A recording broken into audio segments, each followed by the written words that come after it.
Hello students. तो देखिए, अब लेक्चर को कंटिन्यू करते हैं। पिछले क्लास में जो हमने बात की थी वो रिफ्रैक्शन की बात की थी। और रिफ्रैक्शन का मतलब होता है कि जब रे मीडियम 1 से मीडियम 2 में चली जाए, इस फिनोमेना को हम रिफ्रैक्शन कहते हैं। तो रिफ्रैक्शन और रिफ्लेक्शन ये दोनों ही फिनोमेना साइमल्टेनियसली पाए जाते हैं मोस्ट ऑफ द टाइम। एक चीज़ को छोड़ के, कौन से को, मैं उसके बारे में बात करूँगा। तो मैं ये कह रहा हूँ बेटा कि मान लीजिए ये आपका एयर है और ये है वाटर, और यहाँ से एक लाइट रे इंसिडेंट होती है, और ये जब लाइट रे यहाँ इंसिडेंट होती है तो इस नॉर्मल से ये कुछ एंगल बनाती है। इस लाइट रे का कुछ part, some amount of energy reflect हो जाता है और some amount of energy refract हो जाता है। तो जो एनर्जी रिफ्लेक्ट हो गई, इस फिनोमेना को रिफ्लेक्शन कहते हैं, और जो एनर्जी अंदर चली गई, इस फिनोमेना को रिफ्रैक्शन कहते हैं। जब हमने पहले पढ़ा था तो रिफ्रैक्शन को इग्नोर किया था, सिर्फ रिफ्लेक्शन को एनालाइज किया था। और अभी जो हम पढ़ेंगे, हम रिफ्लेक्शन को इग्नोर करेंगे और सिर्फ रिफ्रैक्शन को एनालाइज करेंगे। तो होते हैं दोनों इवेंट साइमल्टेनियस ही। तो अभी जो हमको एनालाइज करना है या हमें जिसके बारे में प्रैक्टिस करनी है वो है रिफ्रैक्शन, क्योंकि रिफ्लेक्शन की बातें हम कर चुके हैं। तो ये है हमारा एंगल ऑफ इंसिडेंस आई, और ये मान लेते हैं हमारी रिफ्रैक्टेड रे, और ये हो गया एंगल ऑफ रिफ्रैक्शन आर। अगर इस मीडियम का रिफ्रैक्टिव इंडेक्स μ1 है और इस मीडियम का रिफ्रैक्टिव इंडेक्स μ2 है, रिफ्रैक्टिव इंडेक्स का मैंने कल मतलब बताया था, रिफ्रैक्टिव इंडेक्स μ जो बराबर होता है वो होता है लाइट का speed in vacuum upon light का speed in that medium. This is called the refractive index of that medium. ठीक, अब देखिए, लॉज ऑफ रिफ्लेक्शन की तरह लॉज ऑफ रिफ्रैक्शन भी होते हैं, लॉज ऑफ रिफ्रैक्शन। तो लॉज ऑफ रिफ्रैक्शन में जो पहला पॉइंट ये है कि ये है हमारी incident ray, this is our incident ray, this is our refracted ray, this is our refracted ray, ये है हमारा normal, this is our normal. तो पहला लॉ ये है कि जो हमारी इंसिडेंट रे है, इंसिडेंट रे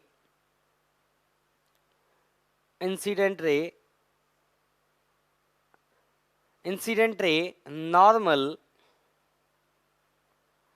एंड रिफ्रैक्टेड रे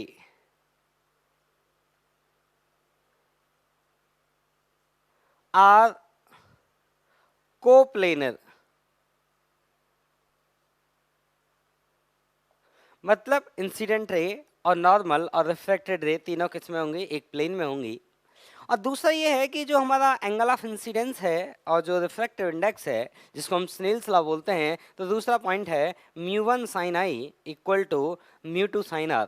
तो अगर आपसे बोर्ड में ये पूछ लिया जाए कि लॉज ऑफ रिफ्रैक्शन बताइए क्या होते हैं, तो आप ये दो पॉइंट मेंशन करेंगे और डायग्राम बनाएंगे, और डायग्राम में पूरा इसको लिखेंगे, ये बाउंड्री है, ये है बाउंड्री। इस तरह से आप डायग्राम प्रॉपर मेंशन करेंगे, इसको incident ray, reflected ray, normal, इस तरह से सारे आई एंगल आर दिखा के, और ये दो पॉइंट लिखेंगे अगर पूछा गया तो। ठीक, अब देखिए, मैं एक दो रिफ्रैक्शन के क्वेश्चन लेता हूं। तो हाँ, रिफ्रैक्शन में एक चीज हम समझते हैं। रिफ्रैक्शन में आपको एक चीज बस याद रखनी है कि अगर आपका एंगल ऑफ इंसिडेंस 0 हो जाए, नोट यह है कि अगर आपका एंगल ऑफ इंसिडेंस 0 हो जाए तो आपका एंगल ऑफ रिफ्रैक्शन है वो कितना आएगा? वो भी 0 आएगा। तो एक आपको ये याद रखनी है कि अगर रे का नॉर्मल इंसिडेंस होगा तो रे जो होगी वो विदाउट डेविएशन सीधे चली जाएगी। जैसे हमने दो केस की बात की थी, मान लेते हैं ये है हमारा रेयरर मीडियम और ये मान लेते हैं हमारा डेंसर मीडियम, और ये है नॉर्मल। तो हम जानते हैं कि जब रे रेयरर मीडियम से आते हुए डेंसर मीडियम में जाती है तो वो नॉर्मल की तरफ झुक जाती है। तो ये है हमारी रिफ्रैक्टेड रे और ये है एंगल ऑफ रिफ्रैक्शन। हमें डेविएशन की बात रिफ्लेक्शन में भी करनी होती है और डेविएशन की बात हमें रिफ्रैक्शन में भी करनी होती है। तो क्या होता है डेविएशन? देखिए, जाना सीधे था लेकिन सीधे जा नहीं पाई रिफ्रैक्शन फिनोमेना के कारण, तो वो इस डायरेक्शन में मुड़ गई। मुड़ गई, उसका पाथ डेविएट हो गया, उसमें डेविएशन हुआ, और इस डेविएशन का सिंबल यूज करते हैं डेल्टा, और इस डेल्टा का वैल्यू कितना आएगा, देखिए पूरा एंगल आई है तो ये पूरा एंगल आई होगा, तो डेविएशन आएगा आपका आई माइनस आर। अगर मैं बात करूं, ये था रेयरर टू डेंसर, अगर मैं बात करूं डेंसर टू रेयरर, तो देखिए वो भी डायग्राम बनाते हैं। तो मान लेते हैं ये हमारा डेंसर मीडियम है, this is our denser medium and this is rarer medium, और ये है नॉर्मल, और हमारी रे डेंसर से अगर रेयर में जाएगी तो वो किधर जाएगी, अवे फ्रॉम द नॉर्मल जाएगी। इसका मतलब मान लेते हैं ये है हमारी incident ray, this is our incident रे। अब जो ये हमारी इंसिडेंट रे है ये नॉर्मल से दूर की तरफ जाएगी, इसका मतलब इस रे को जाना तो सीधे था, लेकिन रिफ्रैक्शन फिनोमेना के कारण ये रे सीधे नहीं जा पाएगी और ये रे away from the normal deviate हो जाएगी। इसका जो ये एंगल है इसको बोल देते हैं आर। अब इस वाले केस में देखिए, इस वाले केस में जो हमारा डेविएशन आया ये हमारा डेविएशन वाला एंगल है डेल्टा, और जिसकी वैल्यू बराबर होगी आर माइनस आई के। This is your angle of deviation. तो एंगल ऑफ डेविएशन का फॉर्मूला आप देख लें, या तो होगा आई माइनस आर और या होगा R minus I, depending upon rare to denser या डेंसर टू रेयर। ठीक, तो ये कुछ कुछ बातें हैं आपको याद रखें। अब आते हैं कुछ कुछ क्वेश्चन पे और कैलकुलेशन करके देखते हैं। जैसे मान लीजिए आपसे क्वेश्चन पूछा जाए कि मान लो बेटा ये आपका है एयर, और यहाँ का जो रिफ्रैक्टिव इंडेक्स है वो है मान लेते हैं √2, ये एक रिफ्रैक्टिव इंडेक्स है यहाँ का, वो है √2, और यहाँ से रे इंसिडेंट होती है, यहाँ से एक रे इंसिडेंट होती है, लाइट रे इंसिडेंट होती है। तो अगर लाइट रे एयर से चलते हुए इस मीडियम में जाएगी तो एयर के लिए रिफ्रैक्टिव इंडेक्स कितना होता है 1, एयर के लिए रिफ्रैक्टिव इंडेक्स 1 होता है। अगर ये क्वेश्चन में नहीं भी दिया गया तो आपको एयर का रिफ्रैक्टिव इंडेक्स 1 यूज करना है। तो ये नॉर्मल है, और क्वेश्चन ये है कि यहाँ से हमने रे को इंसिडेंट किया और कुछ एंगल ऑफ इंसिडेंस आई है, और आपको बताना, और आई का वैल्यू क्वेश्चन में गिवन है, आई इज 45 डिग्री, आई का वैल्यू क्वेश्चन में गिवन है 45 डिग्री। आपको दो चीजें कैलकुलेट करनी है, first angle of refraction, angle of refraction, और दूसरी चीज जो हमें कैलकुलेट करनी है वो है डेविएशन।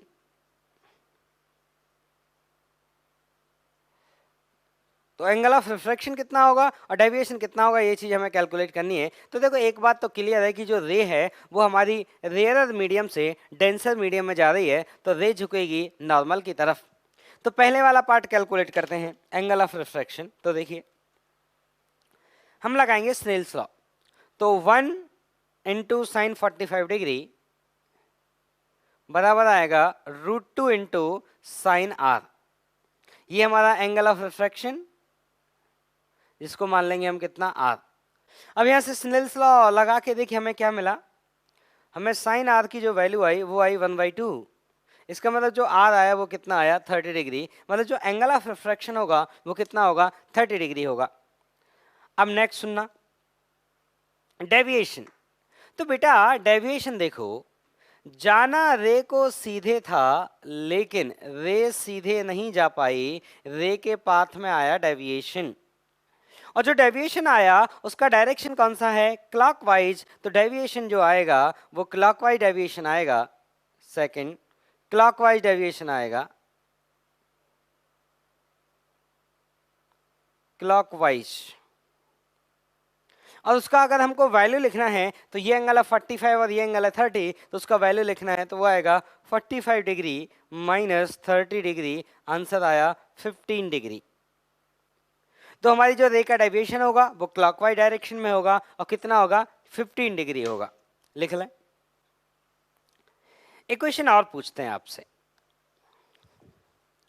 क्वेश्चन ये है कि एक स्फेरिकल सरफेस है, एक ये ट्रांसपेरेंट स्फेरिकल सॉलिड स्फीयर है, ट्रांसपेरेंट मतलब किसी एक ही मीडियम का बना हुआ है। आप इसे कांच का बना हुआ मान सकते हैं, आप इसे किसी जेली मटेरियल जो होते हैं उसका बना हुआ मान सकते हैं, किसी एक मटेरियल का एक होमोजीनियस मटेरियल है। होमोजीनियस मटेरियल से मेरा कहने का मतलब यह है कि हर जगह रिफ्रैक्टिव इंडेक्स की वैल्यू बराबर है। कई बार हमें ऐसे भी देखने को मिलेगा कि हर जगह का रिफ्रैक्टिव इंडेक्स बराबर नहीं होगा, तो वो होमोजीनियस मटेरियल नहीं होंगे। ये होमोजीनियस मटेरियल है, मतलब हर जगह का रिफ्रैक्टिव इंडेक्स क्या है, बराबर है। आपको क्वेश्चन दिया गया है कि यहां से एक लाइट रे इंसिडेंट होती है, दैट एंगल इज 60 डिग्री, और इसका जो रिफ्रैक्टिव इंडेक्स है वो है √3। नोटिस करें रिफ्रैक्टिव इंडेक्स हमेशा 1 से बड़ा होता है। और आपको कैलकुलेट करना है कि बताइए जब ये रे बाहर निकलेगी, जब ये रे इस स्फीयर से बाहर निकलेगी, तो इसका जो एंगल होगा, एंगल ऑफ रिफ्रैक्शन, जब ये बाहर निकलेगी और बाहर जो एंगल बनेगा, जिसको हम एंगल ऑफ रिफ्रैक्शन बोलें या एंगल ऑफ इमर्जेंट बोलें, जो भी बोलें, उसकी वैल्यू क्या होगी, नंबर 1। एंड नंबर टू ये है कि रे का डेविएशन कितना होगा, रे का टोटल डेविएशन कितना होगा। क्योंकि देखो इस वाली रे ने 2 रिफ्रैक्शन किए हैं, एक रिफ्रैक्शन होगा इस सरफेस पे और एक रिफ्रैक्शन होगा फिर इस सरफेस पे। क्योंकि ये रे बाहर निकलेगी, तो एक refraction at this boundary and 1 refraction at this boundary, there are total 2 refractions and you have to calculate the total deviation suffered by this ray. तो कैलकुलेट करें आप लोग, मैं बताता हूं करके। देखिए, अच्छा देखिए, अब मैं आपको सॉल्व करके बताता हूं। तो ये हमारी इंसिडेंट रे है और ये रिफ्रैक्ट होके इस डायरेक्शन में ऐसे जाएगी, ये यहाँ पहुँचेगी। और ये जो लाइन मैंने डॉटेड ये लाइन बनाई है, ये लाइन होगी यहाँ का नॉर्मल, क्योंकि स्फीयर पे डाला गया नॉर्मल उसके सेंटर से पास करता है और ये लाइन सेंटर से जाने वाली लाइन है, मतलब ये लाइन कौन है, इसका नॉर्मल। और ये हो जाएगा इसका पहले रिफ्रैक्शन का एंगल ऑफ रिफ्रैक्शन, उसको मैं बोल देता हूँ R1। तो अगर मैं यहाँ पे स्नेल्स लॉ लगाऊंगा और बाहर अगर हमसे कुछ नहीं मेंशन किया जाए तो हम एयर कंसीडर करेंगे। ये आगे से भी याद रखना है कि बाहर अगर कुछ मेंशन नहीं किया गया है तो कंसीडर करेंगे एयर, जिसका रिफ्रैक्टिव इंडेक्स यूज करेंगे 1। हम इक्वेशन लिखेंगे कि 1 sin 60 बराबर है √3 sin r के। अगर इसको हम सॉल्व करेंगे तो साइन आर का जो वैल्यू आएगा वो आएगा 1/2 साइन R1 एंगल यूज किया है हमने, तो R1 का जो वैल्यू आया वो आया 30 डिग्री। अब अगर R1 30 डिग्री आया तो अब आप क्या करिए, यहाँ पे नॉर्मल ड्रॉ करिए, यहाँ पे आप नॉर्मल ड्रॉ करिए। तो यहाँ पे जब हम नॉर्मल ड्रॉ करेंगे, यहाँ पे जब हम नॉर्मल ड्रॉ करेंगे तो अगर ये एंगल R1 है तो ये एंगल भी R1 के बराबर ही होगा ड्यू टू ज्योमेट्री, क्योंकि इस ट्राइंगल में ये रेडियस है और ये भी रेडियस है। तो अगर इस ट्राइंगल में ये दोनों ही रेडियस हैं तो दोनों लेंथ अगर बराबर हैं तो उनके सामने के एंगल बराबर होते हैं। तो ये अगर R1 है तो ये भी क्या आएगा, आपका एंगल R1 आएगा। अब ये जो हमारी रे है इसको जाना तो सीधे था, लेकिन आप जानते हैं ये रे सीधे नहीं जा पाएगी, इसका रिफ्रैक्शन होगा। और जब इसका रिफ्रैक्शन होगा तो ये रे क्या होगी, अपने पाथ से डेविएट होगी। अब कौन से मीडियम से जा रही है, डेंसर मीडियम से जा रही है, रेयरर मीडियम, मतलब ये सीधे नहीं जाएगी और ये नॉर्मल की तरफ भी नहीं झुकेगी, ये नॉर्मल से दूर के तरफ झुकेगी। नॉर्मल से क्यों दूर की तरफ झुकेगी, क्योंकि रे डेंसर टू रेयरर मीडियम जा रही है और इस एंगल को मान लेता हूं लेट से E। तो इसको एंगल ऑफ रिफ्रैक्शन बोले हैं या एंगल ऑफ इमरजेंस बोले हैं, क्योंकि रे निकल के गई है तो निकलने वाली रे का एंगल बोल दिया एंगल ऑफ इमरजेंस। हमसे E पूछा गया था। अब इसके लिए एक क्वेश्चन लिख के दिखाते हैं। यहाँ पे स्नेल्स लॉ लिखेंगे हम। तो यहाँ पे जब आप स्नेल्स लॉ लिखेंगे तो एक बात नोटिस करिए, ये स्नेल्स लॉ लिखा जाएगा कि √3 sin R1 equal to sine 1 sin E, 1 sin E। और यहां पे जब इक्वेशन लिखी गई थी तो वो इक्वेशन क्या लिखी गई थी, वो लिखी गई थी आपकी ये वाली इक्वेशन कि 1 ये वाली इक्वेशन √3 sin R1। तो इस इक्वेशन को मैं यहाँ पे लिखता हूं, यहाँ वाली इक्वेशन जो लिखी गई थी वो लिखी गई थी 1 sin 60 equal to √3 sin R1। तो देखो ये वाली जैसी टर्म है वैसे ही टर्म ये है। इसका मतलब ये हुआ जितना वैल्यू ये होगा उतना ही वैल्यू ये होगा, मतलब जो E का वैल्यू आएगा वो आएगा आपका 60 डिग्री। इसका मतलब ये हुआ ये चाहे म्यू कुछ भी होता, ये चाहे म्यू कुछ भी होता, आपके हमेशा उस E का वैल्यू उतना ही आएगा जितना ये है। कारण क्या है, क्योंकि ये दोनों एंगल बराबर हो गए ड्यू टू दिस ज्योमेट्री। ऐसा हमेशा होगा क्या कि जितना ये एंगल है उतना ये एंगल है, जरूरी नहीं है। ये इस पर्टिकुलर ज्योमेट्री में ये खास बात थी कि ये दोनों एंगल बराबर हो गए, इसलिए ये ऐसा हो पाया। अब हमें निकालना है टोटल डेविएशन। तो देखिए यहाँ पे रे गई डेंसर टू रेयर, तो यहाँ वाला जो डेविएशन हुआ, फर्स्ट रिफ्लेक्शन वाला जो डेविएशन हुआ डेल्टा वन, वो कौन सी डायरेक्शन में होगा? तो देखो जाना इधर था, डेंसर में गई तो नॉर्मल की तरफ झुक गई, तो डेविएशन कौन सी डायरेक्शन में हुआ? क्लॉकवाइज। जाना तो सीधे था लेकिन डेंसर मीडियम में गई है तो नॉर्मल की तरफ झुकेगी, ये यहाँ का नॉर्मल है, तो डेविएशन हुआ आपका क्लॉकवाइज। तो उसका वैल्यू कितना आएगा? 60 minus R1 clockwise. Delta two की बात करें, यहाँ वाला डेविएशन, तो देखिए रे को जाना तो सीधे था, रे को जाना तो सीधे था, लेकिन रे डेंसर से रेयर मीडियम में गई तो नॉर्मल से दूर की तरफ, तो ये वाला डेविएशन कैसा हुआ? क्लॉकवाइज। और इसका वैल्यू कितना आएगा? E minus R1। देखिए ये है आपका नॉर्मल और ये है आपका एंगल R1, तो ये वाला जो एंगल है यहाँ से यहाँ तक, ये कितना है? R1। तो ये है ना हमारा डेविएशन। देखो रे को जाना इधर था, जाना इधर था, ऐसे ऐसे जाना था, ऐसे, और रे ऐसे चली गई, तो कितना डेविएशन आया? डेल्टा। अब ये R1 है तो ये R1 है, तो डेल्टा कितना आएगा आपका? E minus R1। और उसका भी डायरेक्शन कौन सा है? क्लॉकवाइज। तो डेल्टा नेट की अगर मैं बात करूं तो वो आया 60 माइनस 30 प्लस 60 माइनस 30, और दोनों ही क्लॉकवाइज हैं तो टोटल भी क्लॉकवाइज हो गया। तो कितना आ गया बेटा? 30 30 60 आया 60 डिग्री क्लॉकवाइज। तो ये हुआ इसका नेट डेविएशन। ठीक, तो आप लिख लें। एक दो क्वेश्चन और करते हैं।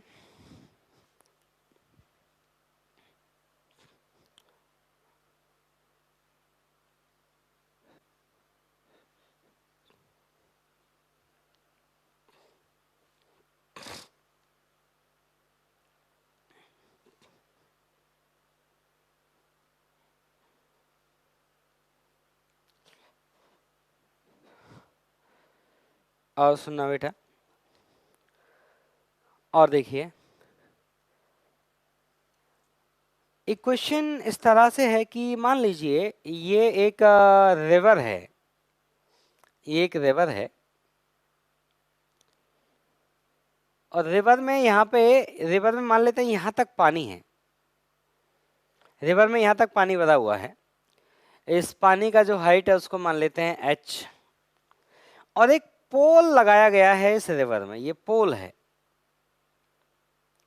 पूरा, यहां से यहां तक ये पोल है, रिवर में ये एक पोल लगाया गया है, और इस पोल का सरफेस से जो ऊपर हाइट है वो है d, सरफेस से ऊपर जो पोल की लेंथ है वो है d, और ये हमारा पूरा पोल है और ये धरती है, और ये मान लेते हैं हमारा एक, मान लेते हैं वाटर है, और इसका रिफ्रैक्टिव इंडेक्स म्यू मान लेते हैं, उसकी वैल्यू है √2।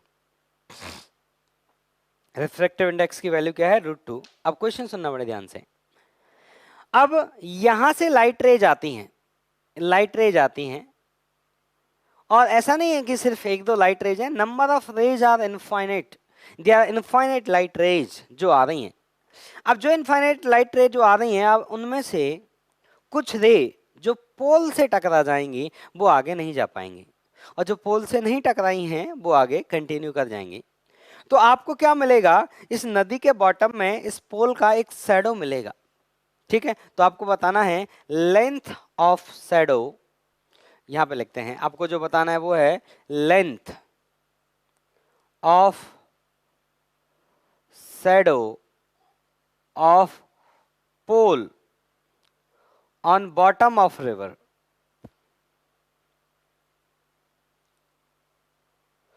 और जो ये लाइट रे जो आपकी आ रही है, इनका जो एंगल ऑफ इंसिडेंस है हॉरिजॉन्टल से, उसको बोलेंगे एंगल विद द हॉराइजन। तो हॉराइजन से जो हमारा एंगल है इन रे का, किसी भी रे का, बिकॉज ये सब आपस में पैरेलल हैं, तो हॉराइजन से इस रेज का जो एंगल है दैट इज 45 डिग्री। और आपसे पूछा गया है कि बताइए जो हमारा शैडो होगा उसका लेंथ क्या होगा। तो देखिए मैं सॉल्व करके दिखाता हूँ, आप लोग ट्राई कर लें। देखिए मैं सॉल्व करके दिखाता हूँ। तो होगा क्या, जो लाइट रे यहां से आ रही है एकदम जस्ट यहां से, देखो ये वाली लाइट रे जो आ रही है, इसके जस्ट बगल वाली लाइट रे जो है वो सीधे चल के आएगी, उससे पहले वाली लाइट रे आ ही नहीं पाएंगी। दिस इज द लाइट रे जो यहाँ से आ रही होगी, इससे पहले जो इधर वाली जो लाइट रेज हैं, ये वाली जो लाइट रेज होंगी इधर वाली लाइट रेज को पोल रोक लेगा। तो ये वाली लाइट रे यहाँ से निकल के आई होगी, और जब ये लाइट रे यहाँ जाकर गिरेगी तो इसका जो एंगल ऑफ इंसिडेंस होगा, तो हॉराइजन से 45 है, तो ये भी कितना हो जाएगा 45। तो इसका जो एंगल ऑफ इंसिडेंस आया वो आया 45 डिग्री, और फिर यहाँ से ये रिफ्रैक्ट होके बॉटम तक जाएगी, मतलब यहाँ तक, मतलब इस वाले रीजन में कोई भी लाइट रे नहीं होगी, यहाँ एकदम अंधेरा होगा। This is the shadow. हाँ, इसके बाद में लाइट रे होंगी, जैसे मैं ड्राइंग करने की कोशिश करता हूं। इसके बाद में लाइट रे होंगी, जैसे आप इसके बाद ये वाली लाइट रे ले लीजिए, ये लाइट रे ऐसे सीधे चल के आई होगी, ये लाइट रे यहाँ गिरेगी, रिफ्रैक्शन करेगी, ऐसे जाएगी बॉटम में। और उस वाली लाइट रे की बात करो, ये लाइट रे ऐसे सीधे चल के आएगी, यहाँ गिरेगी, रिफ्रैक्शन करेगी, ऐसे जाएगी। तो यहां से यहां तक तो उजाला होगा, लेकिन ये पार्ट होगा आपका अंधेरा, और इसी को बोलेंगे हम लेंथ ऑफ शैडो। यही हमें कैलकुलेट करना है। तो देखिए कैसे कैलकुलेट करेंगे, कैलकुलेट करके दिखाते हैं। इस एंगल को मान लेते हैं हम लोग आर। अब बात सुनना बेटा, ये हमारा जो एंगल है होराइजन से ये था 45 डिग्री, तो ये कितना है डी, तो ये कितना होगा यहाँ से यहाँ तक हमारा, ये भी डी आएगा। तो ये तो चलो अच्छी बात है, यहाँ से यहाँ तक डी मिल गया। अब हमें कैलकुलेट करना है ये कितना आएगा, इसको मान लेते हैं एक्स। अब आप ऐसा करिए, पहले यहाँ पे स्नेल्स लॉ लगाइए। स्नेल्स लॉ क्या बोलेगा, वो बोलेगा देखिए साइन ऑफ 45, बाहर एयर है तो एयर का refractive index 1, that equal to √2 times of sine R. चलो बहुत बढ़िया। तो यहाँ से साइन आर का जो वैल्यू आया वो आया 1/2। तो यहाँ से आर की जो वैल्यू आई वो आई आपकी 30 डिग्री। और अगर आपके आर की वैल्यू 30 डिग्री आई तो यहाँ से आप लिखिए 10 आर।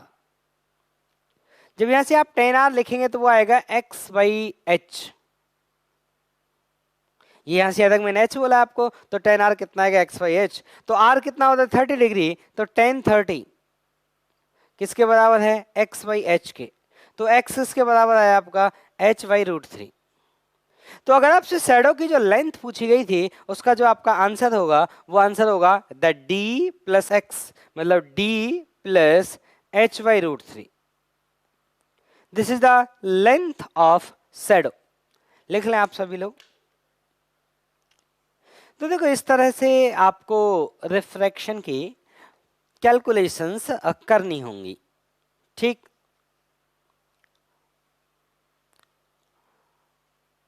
अब सुनना बेटा, अब देखिए, अब एक कैलकुलेशन होती है जिसको बोलते हैं हम लोग लैटरल शिफ्ट। लैटरल शिफ्ट, अब क्या होता है लैटरल शिफ्ट, देखिए वो आपको मैं समझाता हूं। लैटरल शिफ्ट होता क्या है, तो आप ऐसे समझिए बेटा कि एक हम आपके पास, ये एक आपके पास कोई स्लैब है जिसका अपना रिफ्रैक्टिव इंडेक्स है। ये कोई स्लैब है आपके पास जिस स्लैब का अपना कुछ रिफ्रैक्टिव इंडेक्स है, और इसकी कुछ अपनी थिकनेस है। इस थिकनेस को मैं मान लेता हूं टी है, और इसका रिफ्रैक्टिव इंडेक्स है म्यू। बाहर है एयर, और इस पर कोई लाइट रे आकर गिरती है। तो जब इस पर लाइट रे आकर गिरती है, और ये जो सरफेस है, ये सरफेस आपस में पैरेलल हैं, तो इसको बोलते हैं पैरेलल स्लैब, क्योंकि ये सरफेस आपस में कैसी हैं, पैरेलल। तो इसको हम पैरेलल स्लैब बोलते हैं। तो इसमें होता क्या है कि मान लीजिए जैसे ये यहाँ पे कोई नॉर्मल है, जैसे मान लीजिए नॉर्मल है, तो मान लीजिए इस नॉर्मल में मान लीजिए ये लाइट रे आकर इंसिडेंट हुई। तो जब ये लाइट रे आकर इंसिडेंट होती है, इसको जाना तो सीधे होता है, लेकिन ये सीधे ना जाके ऐसे बेंड हो जाती है। जब ये ऐसे बेंड हो जाती है, फिर ये इस सरफेस पर जाकर गिरी, यहां ऐसे फिर से इसका यहां पर एक नॉर्मल बनेगा। This is the normal at this location. और फिर से यहाँ रिफ्रैक्शन होगा, मतलब इस रे के 2 रिफ्रैक्शन होंगे, और फिर से इस रे का रिफ्रैक्शन होगा, और रिफ्रैक्शन के बाद रे फिर से इसी डायरेक्शन में चली जाएगी, ऐसे चली जाएगी। अब मैं ये कहना चाहता हूं कि जो आपका ये था एंगल ऑफ इंसिडेंस आई था, और अगर इस एंगल को मैं ई बोलूं तो ये दोनों एंगल बराबर आएंगे। दोनों एंगल क्यों बराबर आएंगे, सुनना।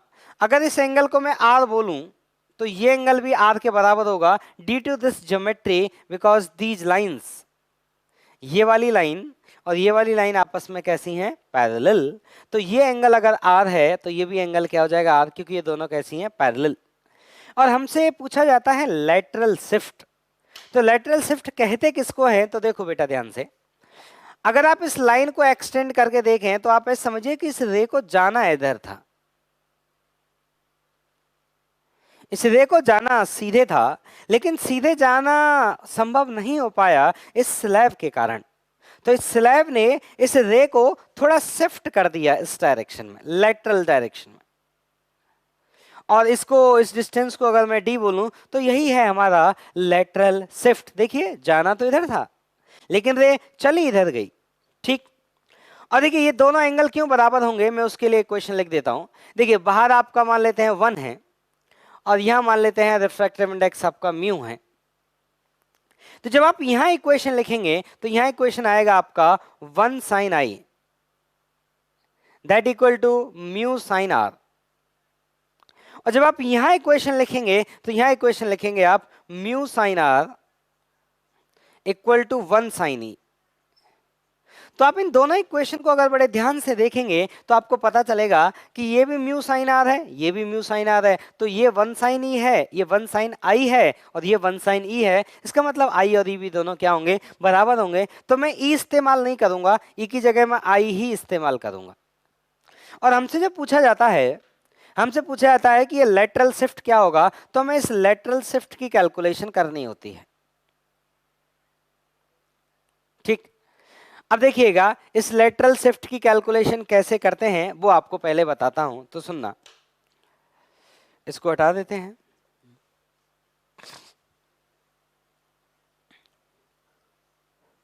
अब देखिए पूरा हमें ज्योमेट्री में ट्रायंगल ट्रायंगल खेलना है, मतलब ट्रायंगल की बातें ही पूरी होंगी और कुछ नया इसमें है नहीं, ठीक है। अब मैं कह रहा हूं बेटा कि आप ऐसा करिए, यहां पे एक डायग्राम और बना लेते हैं। ये है यहाँ का नॉर्मल, ये है यहाँ की इंसिडेंट रे। इस रे को जाना तो सीधे था लेकिन रिफ्रैक्शन के कारण ये रे सीधे नहीं जा पाएगी। ये रे जब सीधे नहीं जा पाएगी तो यहाँ पे होगा इसका रिफ्रैक्शन, और फिर से यहाँ बनाएंगे हम लोग नॉर्मल।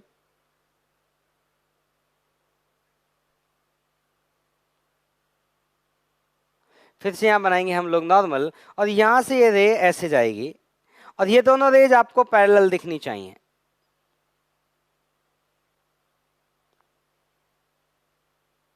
ये दोनों रेज कैसी हैं, आपस में पैरेलल। और ये वाली लेंथ हमें कैलकुलेट करनी है यहां से यहां तक। दिस इज योर शिफ्ट, ठीक। अब सुनना मेरी बात, ये एंगल हमारा आई है और ये एंगल हमारा आर है। तो ये वाला जो एंगल है वो है हमारा आई माइनस आर। ये जो एंगल है हमारा वो है एंगल आई माइनस आर। इसको थोड़ा अलग कलर से बनाते हैं। और हमसे जो पूछा है वो लेटरल शिफ्ट पूछा गया है। ये नॉर्मल है यहाँ पे। तो मैं ये कह रहा हूं बेटा कि अगर सोचो मुझे ये वाली लेंथ पता चल जाए तो इस लेंथ को मैं बता सकता हूं, इसको मैं डी अगर बोलूं तो इस वाली लेंथ को मैं लिख सकता हूं इसका साइन, ये 90 डिग्री है यहाँ पे, क्योंकि ये शिफ्ट निकाला ना, यहाँ से परपेंडिकुलर डाला हमने, तभी तो डिस्टेंस पता चलेगा कि कितना वो इससे आगे गई, कितना शिफ्ट हुई साइड में। तो मैं कह रहा हूं बेटा ये डिस्टेंस आपको दिया गया है टी, ये एंगल आपको दिया गया है आर, तो इस वाली लेंथ को अगर मैं एक्स मानूं तो देखो एक्स कॉस आर किसके बराबर है, टी के। अब यहां से देखें ये d किसके बराबर आएगा, तो जो d है वो बराबर होगा आपका x sine I minus R. तो d बराबर होगा x sine I minus R. दोनों में डिवाइड लगा दो, तो दोनों में डिवाइड लगाएंगे तो ये क्या आएगा, ये आएगा cos R upon sine of I minus R, ये बराबर होगा t बाई डी। तो d का जो वैल्यू आया, d का जो वैल्यू आया वो आया t sine of I minus R upon cos R. ये हुआ हमारा d का वैल्यू। तो ये लेटरल शिफ्ट का फॉर्मूला है, ये आपको याद रखना होगा क्योंकि वो क्वेश्चन अगर पूछ लिया तो या तो आपको ये कैलकुलेशन, ये डेरिवेशन करना आना चाहिए, और अगर ये डेरिवेशन करना आपको नहीं आता है तो आपको ये फिर फॉर्मूला याद रखना पड़ेगा। मेरे हिसाब से डेरिवेशन करना बहुत टफ काम नहीं है, अगर एक बार आप घर पे खुद से प्रैक्टिस कर लेंगे तो इस डेरिवेशन को आप कर पाएंगे। अब इसमें मैं एक अप्रोक्सीमेशन लगाता हूं कि लेट आई इज स्मॉल। मैं ये कह रहा हूं कि लेट जो एंगल ऑफ इंसिडेंस है वो बहुत स्मॉल है, तो अगर आपका आई बहुत स्मॉल होगा तो आपका आर भी स्मॉल होगा, कि let I is small then I is very small. मैं यहां लिखता हूं कि लेट आई जो हमारा एंगल ऑफ इंसिडेंस है इज वेरी स्मॉल, बहुत छोटा है। देन आर जो हमारा एंगल ऑफ रिफ्रैक्शन है will also be very small. इसका मतलब आई और आर क्या होंगे, बहुत स्मॉल होंगे। अब आप सोचो आई और आर बहुत स्मॉल हैं तो साइन आई माइनस आर को मैं सीधा आई माइनस आर लिख सकता हूं, और कॉस आर को मैं सिंपली क्या लिख सकता हूं, 1, क्योंकि आर इज टेंडिंग टू 0। तो डी का जो वैल्यू आएगा वो आएगा T, sine I minus R की जगह मैं क्या लिख सकता हूं, आई माइनस आर, और कॉस आर की जगह क्या लिख सकता हूं, 1। तो जो मेरा लेटरल शिफ्ट आया फॉर स्मॉल एंगल्स वो आया आई minus are.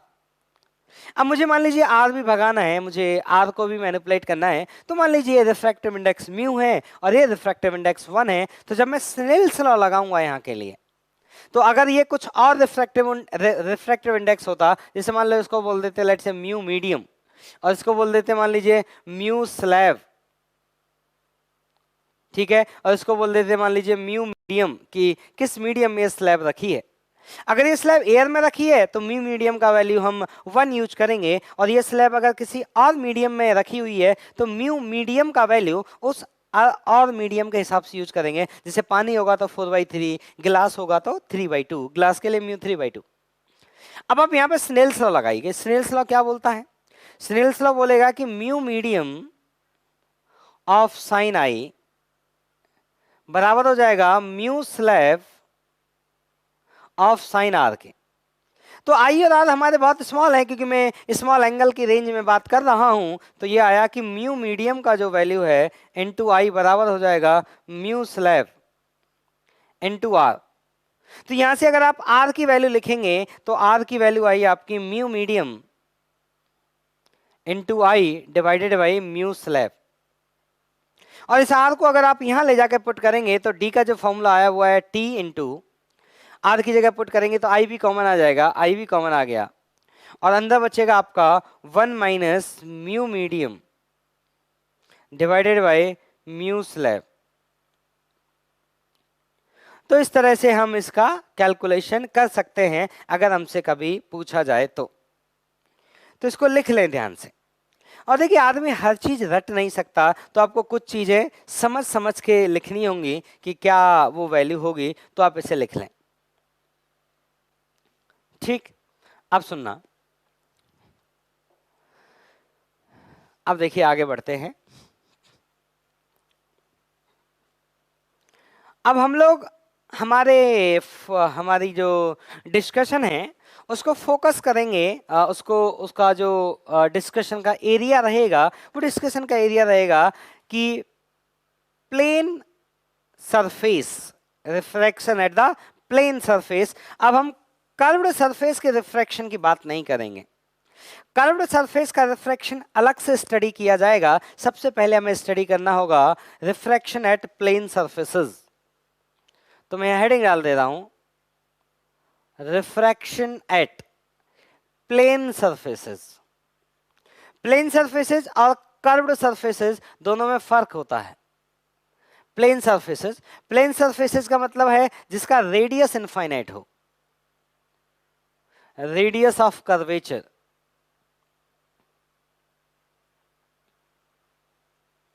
Radius of curvature क्या होगा, इनफाइनाइट। किसके लिए, प्लेन सरफेसेस के लिए। अब सुनना, पहले तो आप एक बात अच्छे से समझिए। जैसे मान लो बेटा ये एक आपकी सरफेस है, ये मान लीजिए एक आपकी सरफेस है, दिस इज ए सरफेस, मतलब दिस इज ए बाउंड्री, और इस साइड में मीडियम कुछ और है और इस साइड में मीडियम कुछ और है। फिर मैं कह रहा हूँ यहाँ एक अनदर बाउंड्री, मतलब यहाँ मीडियम कुछ और है, यहाँ मीडियम कुछ और है, यहाँ एक अनदर बाउंड्री, यहाँ मीडियम कुछ और है, यहाँ मीडियम कुछ और है, इसी तरह से मैं चलते जा रहा हूँ। ठीक, अब होता क्या है बेटा, देखो यहां पर जब रे इंसिडेंट होती है तो कुछ उसका एंगल ऑफ इंसिडेंस मान लेते हैं θ1 और रिफ्रैक्टिव इंडेक्स मान लेते हैं μ1, और फिर यहाँ रे रिफ्रैक्ट होती है। जब रे यहाँ रिफ्रैक्ट होती है तो ये वाला जो एंगल होगा वो हो जाएगा θ2 और रिफ्रैक्टिव इंडेक्स हो जाएगा μ2। और जब ये रे यहाँ जाकर गिरेगी तो मैं ये कह रहा हूँ बेटा जितना एंगल ये होगा उतना ही एंगल ये होगा, ये वाला, क्योंकि ये सरफेस आपस में पैरेलल हैं, दे आर पैरेलल, आपस में दे पैरेलल टू ईच अदर। तो these surfaces are parallel to each other. These surfaces are parallel to each other. ये सरफेस एक दूसरे के पैरेलल हैं, तो ये एंगल θ2 है तो ये वाला भी एंगल जो होगा वो θ2 होगा, और फिर यहाँ रिफ्रैक्शन होगा तो मैं मान लेता हूँ ये एंगल आया हमारा θ3।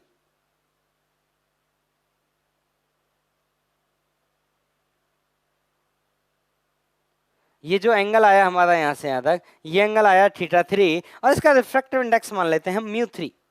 सिमिलर कहानी, जब ये एंगल θ3 है तो यहाँ पे नॉर्मल बनाइए बेटा, और ये वाला जो एंगल आएगा आपका, ये वाला एंगल भी आएगा θ3। इसी तरह से फिर इस रे को आगे भेज दीजिए, इसका आगे रिफ्रैक्शन कर दीजिए, यहाँ चली गई, तो ये वाला एंगल आएगा मान लेते हैं θ4 और ये रिफ्रैक्टिव इंडेक्स कितना है μ4। अब इतना देखिए मैंने क्यों लिखा, क्योंकि मैं एक रिलेशन आपको बताना चाहता हूं, उस रिलेशन पे के ऊपर जेई ने क्वेश्चन भी पूछा है, इसलिए मैं इसको थोड़ा अच्छे से बता देता हूं, क्योंकि फिर से जेई उस बात को किसी ना किसी क्वेश्चन में घुमा के थोड़ा पूछ सकता है, तो आपको वो चीज समझ आनी चाहिए। तो मुझे बताइए जब यहाँ रिफ्रैक्शन हुआ होगा तो लॉज ऑफ रिफ्लेक्शन फॉलो हुए होंगे, तो at the first surface μ1 sin θ1 बराबर होगा μ2 sin θ2 के। At the second surface for this refraction यहां लिखेंगे हम μ2 sin θ2 बराबर होगा μ3 sin θ3 के। अब ये यहाँ पे रिफ्रैक्शन हो गया, अब ये वाले रिफ्रैक्शन पे आ जाइए, यहाँ पे एंगल ऑफ उतना ही है क्योंकि ये पैरेलल थी आपस में। अब सोचो ये अगर आपस में पैरेलल नहीं होती तो ये एंगल θ3 नहीं होता, तो ये पैरेलल है इसलिए ये एंगल θ3 है। फिर हम लिखेंगे कि μ3 sin θ3 बराबर होगा μ1 sin r equal to μ2 sin r, तो μ4 sin θ4। तो यहां से आपको एक बात समझ आ रही होगी, आपको बात ये समझ आ रही होगी यहां से कि μ1 sin μ इंटू साइन थीटा का वैल्यू μ1 sin θ1 बराबर है μ2 sin θ2 के, बराबर है μ3 sin θ3 के, बराबर है μ4 sin θ4 के, and so on and so on, ये आगे लाइन कंटिन्यू होती जाएगी, ठीक है। लेकिन ऐसा क्यों पाया, ऐसा हमें कब मिला, जब ये सरफेसेज आपस में पैरेलल थी। अगर ये सरफेस आपस में पैरेलल नहीं होंगी तो हमें इस तरह का रिलेशन नहीं मिलेगा। इसका मतलब हम ये याद रखेंगे कि म्यू इंटू साइन थीटा की value, mu into sine theta at any boundary have a constant value, मतलब म्यू इंटू साइन थीटा की वैल्यू सभी बाउंड्री पर बराबर आएगी, तो mu sine theta equal to constant, mu into sine theta equal to constant. और ऐसा सिर्फ कब पाया जाएगा, जब ये सरफेसेज आपस में कैसी होंगी, पैरेलल होंगी, अदरवाइज ये रिलेशन नहीं पाया जाएगा। ठीक ठीक है, तो इसको याद रखिएगा, कई बार इस पे वो क्वेश्चन पूछ लेते हैं। ठीक है, लिख लें इसे। ठीक, अब देखिए, अब आपको मैं बताता हूं इमेज ऑफ रिफ्रैक्शन। ठीक है, तो सुनिए, चलो इस पे एक क्वेश्चन कराता हूं आपको। एक बार आईआईटी ने क्वेश्चन पूछा था, बहुत पुराने टाइम में जब आईआईटी का पेपर सब्जेक्टिव हुआ करता था, तब उन्होंने क्वेश्चन पूछा था, बहुत अच्छा क्वेश्चन था। क्या था मैं आपको बताता हूं।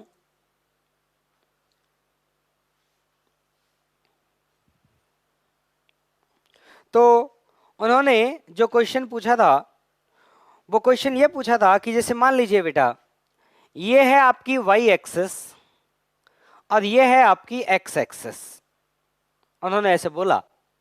और उन्होंने बोला कि जो ये हमारा फर्स्ट क्वाड्रेंट है, इस क्वाड्रेंट में एक मीडियम भरा हुआ है। In this first quadrant there is a medium. अब वो मीडियम होमोजीनियस नहीं है, उस मीडियम का जो रिफ्रैक्टिव इंडेक्स है वो चेंज होता है। तो उस मीडियम का रिफ्रैक्टिव इंडेक्स वाई कोऑर्डिनेट पे डिपेंड करता है। तो refractive index depend on the Y coordinate. और किस तरह से डिपेंड करता है? वो डिपेंड करता है 1 प्लस वाई स्क्वायर की पावर 3/2।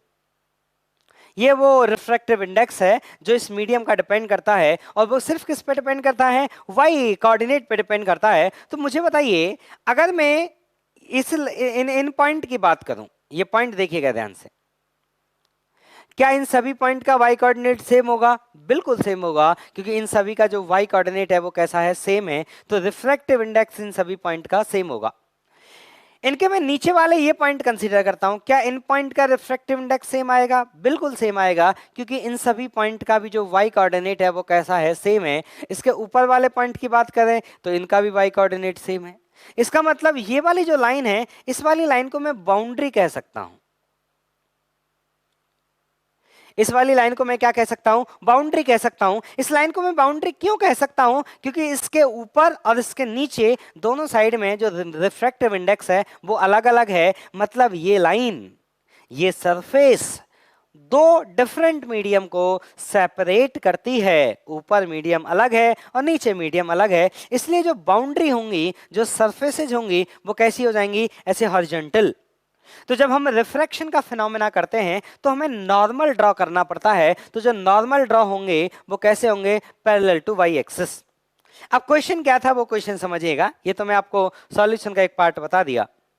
क्वेश्चन ये था कि यहां से एक लाइट रे इंसिडेंट की गई और ये था ग्रेजिंग इंसिडेंस। ग्रेजिंग इंसिडेंस का मतलब होता है कि जो एंगल ऑफ इंसिडेंस है, ये बाउंड्री हॉरिजॉन्टल बनेंगी तो नॉर्मल ऐसे बनेंगे। तो ये जो यहाँ पे एंगल ऑफ इंसिडेंट जो इसका है वो है लगभग 90 डिग्री।